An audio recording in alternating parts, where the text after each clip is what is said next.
Anchor. I own this shit all week. This beats for all my freaks. We're running on no sleep. So line the shots up because this party's jump. Tara mak jreng. Assalamualaikum warahmatullahi wabarakatuh. Perkenalkan, kami dari kelompok 1 ingin mempresentasikan hasil diskusi kami untuk materi perawatan display produk supermarket. Perawatan display produk di supermarket. Yang A, cara merawat produk yang didisplay. Perawatan dan penataan produk yang baik dan terjaga akan membuat konsumen atau pengunjung merasa senang, nyaman, dan tertarik untuk membeli produk di suatu toko atau retail. Ada beberapa cara yang bisa dilakukan oleh pramuniaga dalam merawat display produk di supermarket, yaitu sebagai berikut.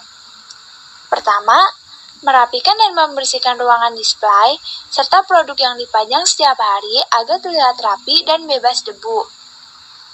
2. Mengisi kembali stok produk yang kosong sehingga menimbulkan kesan produk lengkap dan beragam. 3. Memastikan produk memiliki kemasan yang baik dan terbebas dari noda lem. Dan yang terakhir, memakai plastik polybag pada produk tertentu untuk mencegah kotoran. Selanjutnya, B. Cara merawat peralatan display. Cara merawat peralatan display disesuaikan dengan karakteristik peralatan display itu sendiri, seperti bahan pembuat rak atau gondola. Perawatan rutin biasanya dilakukan cukup dengan menggunakan lap bersih dan kemoceng. Perawatan yang tidak tepat akan menyebabkan kekusaman pada peralatan display. Selanjutnya, saya akan menjelaskan tentang 1. Ada beberapa faktor penyebab kusamnya peralatan display, yaitu sebagai berikut. A. Cuaca atau lingkungan sekitar toko. Mengapa lingkungan toko memiliki peran penting? Karena suasana lingkungan toko itu berdasarkan karakteristik fisik yang biasanya digunakan untuk membangun kesan dan menarik pelanggan. Yang B, bekas noda barang dagangan yang mengenai peralatan display. Bekas noda pada peralatan display harus sering dibersihkan agar pelanggan dapat melihat toko itu bersih. Dan kalau bersih, tentunya enak untuk dilihat. Yang C, kurang adanya kedisiplinan dan merawat display setiap harinya. Nah, dalam hal ini dapat diselesaikan apabila sang pramuniaga toko tekun dalam merapikan barang setiap harinya. Yang D, adanya bekas sentuhan dari pelanggan seiring ramainya pengunjung toko. Dalam hal ini, sama dengan poin C, sang pramuniaga harus tekun dalam meneliti setiap produk atau alat yang digunakan untuk mendisplay produk itu sendiri. Lalu yang kedua, cara merawat produk display. Di sini ada 3 jenis perawatan. Yang pertama adalah peralatan dengan finishing chrome atau stainless. Selanjutnya, peralatan dengan finishing powder coating. Dan yang terakhir, peralatan berbahan plastik atau atom. Baik, yang pertama, saya akan menjelaskan cara merawat peralatan display dengan menggunakan finishing chrome atau stainless. 1. Bersihkan debu dengan menggunakan kemoceng. 2. Apabila ada noda yang tertinggal di peralatan tersebut, gunakan batu hijau atau autosol untuk membersihkannya dengan mengoleskan autosol atau batu hijau pada permukaan benda yang akan dibersihkan. Lalu gosok dengan kain bersih sampai kering. Yang kedua, pada peralatan dengan finishing powder coating. 1. Bersihkan debu dengan menggunakan kemoceng atau sulap. Kedua, apabila ada noda yang tertinggal di peralatan tersebut, gunakan compound untuk membersihkannya dengan mengoleskan kompon pada permukaan yang akan dibersihkan, lalu gosok dengan kain bersih dan kering. Selanjutnya, yang C, pada peralatan berbahan plastik atau atom. Yang pertama, dimulai dengan membersihkan debu-debu yang menempel dengan alat pembersih, tilap, atau dengan menggunakan kemoceng. Yang kedua, apabila ada noda yang tertinggal di peralatan tersebut, gunakan silikon cair untuk membersihkannya. Dengan mengoleskan silikon cair pada permukaan benda yang akan dibersihkan. Lalu digosok dengan kain bersih dan kering. Lalu di sini saya akan menjelaskan juga cara merawat display produk fresh.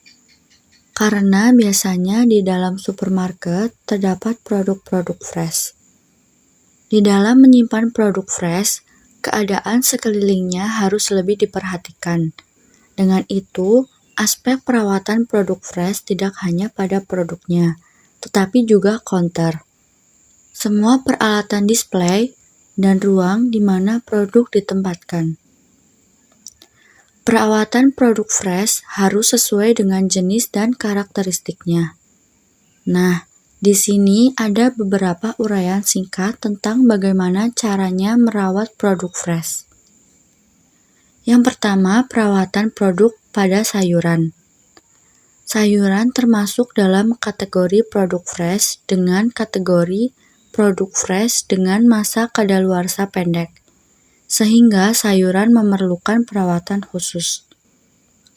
Mengingat produk sayuran harus dijual dalam kondisi segar, maka ada beberapa cara merawat produk sayuran, yaitu sebagai berikut.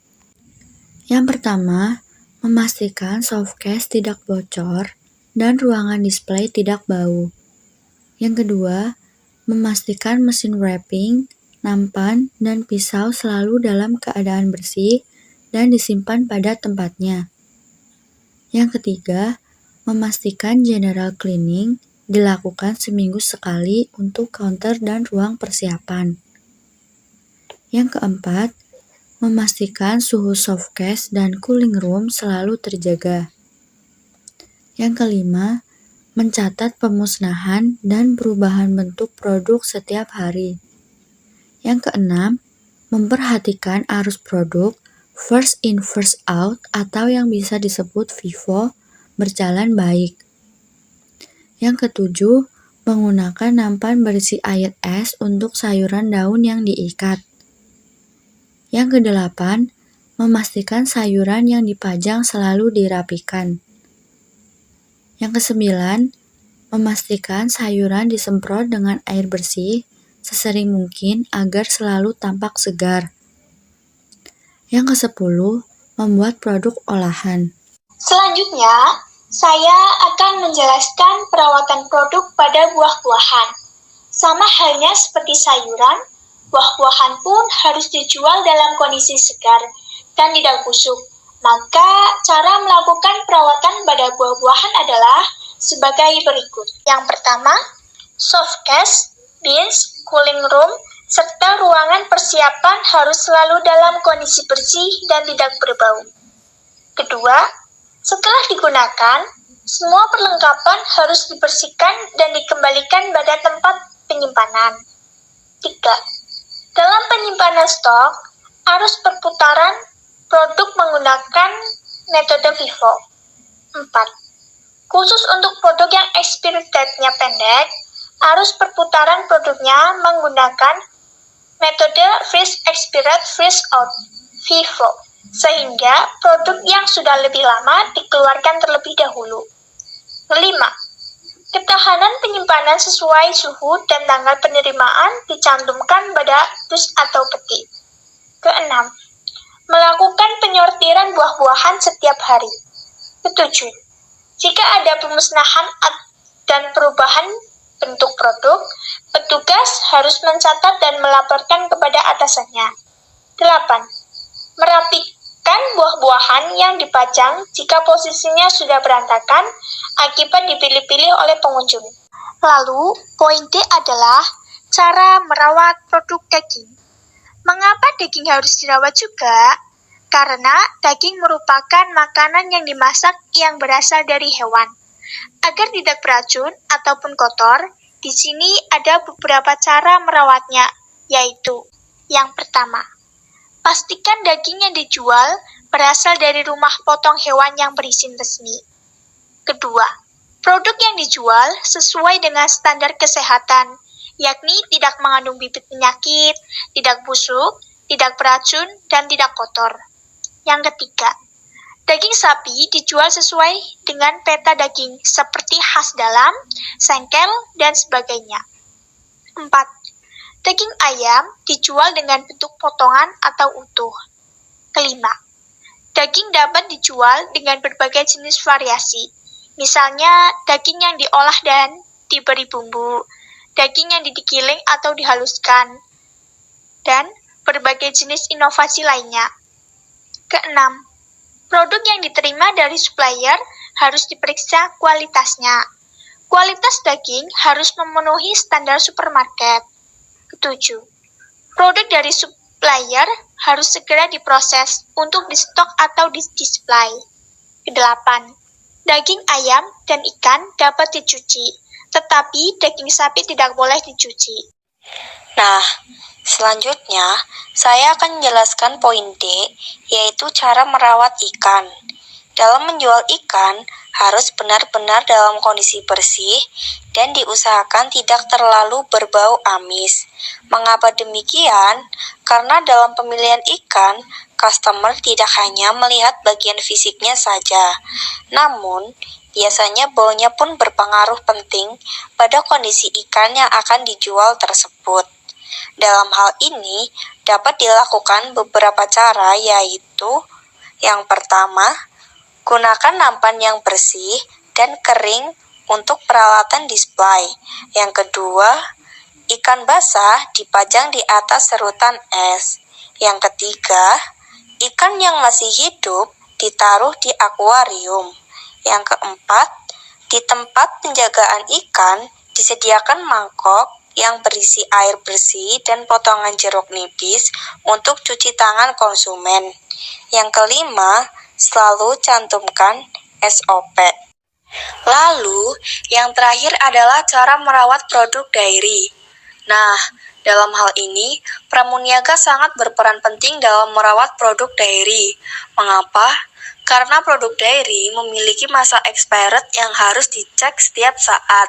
Jika pramuniaga lalai, memungkinkan produk yang sudah lewat tanggal kadaluarsa terjual dan mempengaruhi rating toko. Dan ada beberapa hal lainnya yang harus diperhatikan dalam merawat produk dairy, yaitu sebagai berikut. Yang pertama, pada saat memajang ulang, tanggal kadaluarsa harus diperiksa dengan teliti. Yang kedua, perhatikan kelayakan produk. Periksa apakah ada produk yang berubah warna, menggelembung, bau, basi, bocor, berjamur, atau berlendir. Yang ketiga, pada setiap produk harus ada petunjuk harganya. Yang keempat, produk cooked food harus selalu ditutup dengan plastik wrap. Yang kelima, izin Departemen Kesehatan atau BPOM tertera di label produk. Nah, sekian presentasi dari kelompok kami. Kurang lebihnya mohon maaf. Jika ada yang kurang jelas, nanti akan kami adakan sesi tanya jawab setelah video ini ditayangkan pada teman-teman. Terima kasih atas perhatiannya. Wassalamualaikum warahmatullahi wabarakatuh.